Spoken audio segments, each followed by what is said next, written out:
बिस्मिल्लाहिर्रहमानिर्रहीम, अस्सलाम वालेकुम व्यूअर्स। मैं हूं फारूक जोहरी और आप देख रहे हैं दी स्टोरी विद राना अजीम। दुनिया भर में क्या हो रहा है, बहुत अहम तरीन खबरों को लेकर मैं आपकी खिदमत में हाजिर हुआ हूं। सबसे पहले हम बात करेंगे रशिया और अमेरिका के हवाले से। इस वक्त ऐसा महसूस हो रहा है कि दुनिया एक बड़ी जंग की जानिब जा रही है। ट्रंप जो कि दावा करते आ रहे हैं कि उन्होंने 8 जंगें रुकवाई हैं, लेकिन अब ट्रंप इन 8 जंगों के बाद 9वीं जंग रुकवाने में मुकम्मल तौर पर ना सिर्फ नाकाम नजर आ रहे हैं, बल्कि अब उनके रशिया, यूक्रेन और रशिया और यूरोपीय ममालिक के दरमियान तनाव भी बहुत हद तक बढ़ चुका है। रशिया किसी भी हद तक जाने के लिए तैयार है, जबकि ट्रंप ने रशियन ऑयल की 2 बड़ी कंपनीज हैं उनके ऊपर पाबंदी लगा दी है, जिसके जवाब में पुतिन ने क्या ऐलान किया है और रूस अब इस हवाले से क्या इकदाम करने जा रहा है। आज के व्लॉग में एक तो मैं इस हवाले से बहुत अहम तरीन खबर दूंगा और दूसरी जानिब ट्रंप का अब तक कुछ पता नहीं चल सका कि सदर ट्रंप क्या कर रहा है, क्या चाहता है। अब ट्रंप ने नेतन्याहू को भी एक धमकी लगा दी है। वो धमकी क्यों लगाई गई है, कुछ इस हवाले से भी मैं बात करूंगा। सदर वेनेजुएला के मुताबिक इनके पास भारी मिकदार में रशियन असला मौजूद है। अगर ट्रंप या अमेरिका की जानिब से कोई मुहाजरा की गई तो हम इसका खुलकर जवाब देंगे।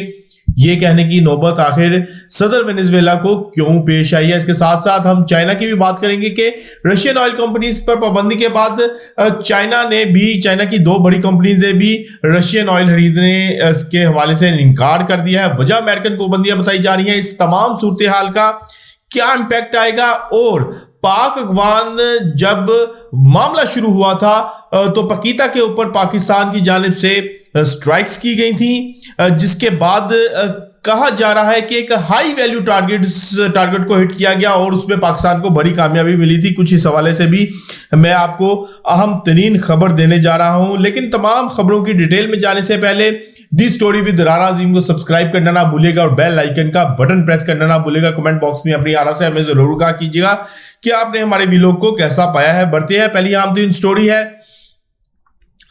ट्रंप बार इस बात का इजहार कर चुके हैं कि उन्होंने दुनिया में 8 जंगें रुकवाई हैं।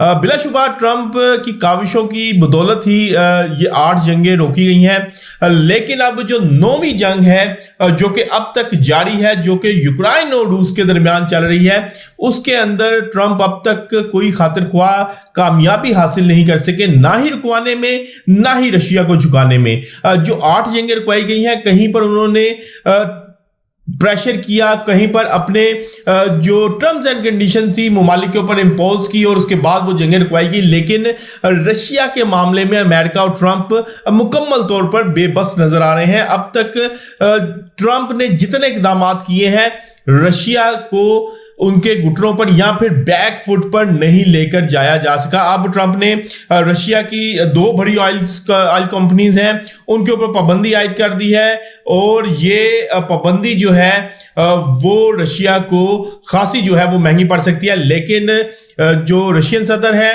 पुतिन, उनके मुताबिक ट्रंप ने उनके खिलाफ ये पाबंदियां लगाकर खुली जंग का ऐलान कर दिया है, और हम इसका जवाब अपनी मर्जी और अपने वक्त और अपनी जगह से जो है वो देंगे, और इसका कोई भी जवाब हो सकता है। और जो ओपन सोर्सेज हैं उनके मुताबिक रशिया एक बड़ी जंग की तैयारी कर रहा है, रशिया एक बड़े हमले की तैयारी कर रहा है जो कि यूक्रेन और कुछ यूरोपीय ममालिक के ऊपर हो सकते हैं। अगर नेटो के तैयारी इस तमाम तर सूरत हाल में बीच में आते हैं या फिर नेटो बीच में कूदती है, तो फिर नेटो ममालिक को भी रशिया की जानिब से निशाना बनाया जा सकता है। ऐसा महसूस हो रहा है कि ये तमाम सूरत हाल एक बड़ी जंग की जानिब जा रही है। जहां ट्रंप ने छोटी छोटी जंगें रुकवाई हैं, वहां पर इस बड़ी जंग को रुकवाने में ट्रंप मुकम्मल तौर पर नाकाम नजर आ रहे हैं।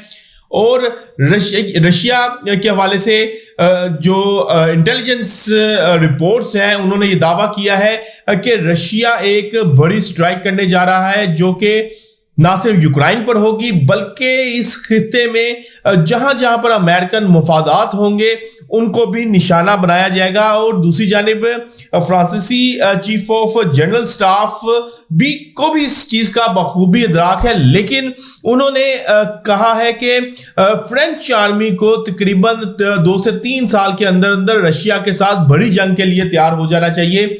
यानी कि रशिया को अब बजोरे ताकत जो है वो झुकाने की कोशिश की जा रही है और कोशिश की जा रही है कि रशिया को एक मर्तबा फिर बजोरे ताकत जो है वो शिकस्त दी जा सके और रशिया से अपनी बातों को मनवाया जा सके। जहां पर रूस को मुकम्मल तौर पर टाइट किया जा रहा है अमेरिका और ट्रम्प इंतजामिया की जानिब से, वहीं पर जो भारत था रशियन ऑयल का बड़ा खरीदार था।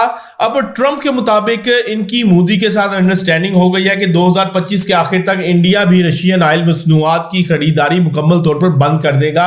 अब जो रशिया की 2 कंपनीज के ऊपर पाबंदी लगाई गई है, तो उसके बाद चाइनीज रियासती मलकियत में चलने वाली रिफाइनरीज ने समुद्र से आने वाले रशियन ऑयल के ऑर्डर कैंसिल कर दिए हैं। यानी कि इसका इंपैक्ट जो है वो डायरेक्टली जो है वो रशियन इकोनॉमी पर पड़ रहा है। रशिया इसका अब क्या जवाब देता है ये तो वक्त बताएगा, लेकिन जो इंटेलिजेंस रिपोर्ट्स है उसके मुताबिक रशिया के बड़े हमले की तैयारी कर रहा है और इस बात का ट्रंप को भी बखूबी इल्म है। अगर रशिया की जानिब से कोई जारहाना इकदाम किया जाता है तो फिर मामला और सूरत हाल किस तरफ जाएगी ये आप सबको बखूबी इल्म है। लेकिन बहरहाल दुनिया जो एक बड़ी जंग की जानिब जा रही है, लेकिन इस जंग में सबसे बड़ी बात यह है कि मशरिक़ वुस्ता से निकल के ये जंग अब यूरोपीय ममालिक में दाखिल होती हुई नजर आ रही है। यानी कि कई दहाइयों से मशरिक़ वुस्ता ही जो था वो जंग का निशाना था। मशरिक़ वुस्ता के अंदर ही जंग ये चल रही थी, लेकिन अब ये जंग का दायरा कार निकल कर यूरोपीय ममालिक तक जा रहा है। अब देखते हैं कि इस जंग को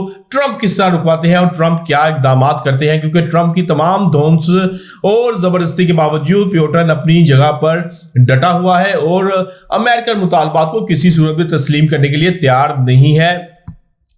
दूसरी जानिब सदर वेनेजुएला है। ट्रंप मुसलसल वेनेजुएला के ओपन धमकियां दे रहा है कि हम अगर वेनेजुएला ने हमारे मुतालबात ना माने तो हम इसकी ईंट से ईंट बजा देंगे। और इस हवाले से कहा जा रहा है कि वेनेजुएला इस तमाम तर सूरत में अगर उनकी मुतालबात को ना माना तो खमियाजा भुगतने के लिए तैयार हो जाए। लेकिन सदर वेनेजुएला ने बड़ा इंकशाफ किया है। उन्होंने कहा है कि सरफेस टू एयर मिसाइल्स हमारे पास रशियन मिसाइल्स है जिनकी तादाद 5000 से ज्यादा है। अगर अमेरिका की जानिब से कोई ऐसा इकदाम किया गया तो फिर हम खुलकर इसका जवाब भी देंगे। ये सदर वेनेजुएला के अल्फाज हैं जो कि उन्होंने ट्रंप को मुकम्मल तौर पर खुली धमकी दी है कि अगर अमेरिका की जानिब से कुछ किया गया तो हम भी तैयार बैठे हैं, हम भी खामोश नहीं रहेंगे। यानी कि रशिया ने अमेरिका के इर्द गिर्द जो रियासतें हैं या अमेरिका को जिन ममालिक के साथ प्रॉब्लम है उनको मजबूत करना शुरू कर दिया है। अब सूरत हाल यह है कि जहां रशिया को टाइट करने की कोशिश की जा रही है, वहीं पर अमेरिका के जिन ममालिक के साथ मामला चल रहे हैं उनको रशिया स्ट्रांग और मजबूत करता जा रहा है ताकि अमेरिका को भी इसी के जो है जुबान में जवाब दिया जाए। अब आखिर में मैं आपसे बहुत अहम स्टोरीज शेयर करने जा रहा हूं कि जो प्रो एस्टैब्लिशमेंट सोर्सेज हैं उनके मुताबिक पकीता स्ट्राइक्स में हाफिज गुल बहादुर जो कि टीटीपी के अहम तरीन कमांडर थे उनको हलाक कर दिया गया था और उनको इन स्ट्राइक्स के अंदर टारगेट किया गया था और पाकिस्तानी एयरफोर्स पाकिस्तानी आर्मी ने अपने टारगेट्स को अचीव कर लिया था। और ये भी कहा जा रहा है कि हाफिज गुल बहादुर की तदफीन जो है रात के अंधेरे में खुफिया तौर पर कर दी गई ताकि बाहर ये खबर ना निकले। लेकिन बहरहाल पाकिस्तान इंटेलिजेंस अदारों की बड़ी कामयाबी है कि हाफिज गुल बहादुर जो कि पाकिस्तान को मतलूब था और पाकिस्तान के अंदर बड़े पैमाने पर दहशतगर्दी में भी मुलविस था, उसको इन स्ट्राइक्स के नतीजे में हलाक कर दिया गया है। तो व्यूअर्स आज तक के लिए इतना ही। कल तक के लिए अपने मेजबान अपने भाई फारूक जोहरी को इजाजत दीजिएगा। अल्लाह हाफिज।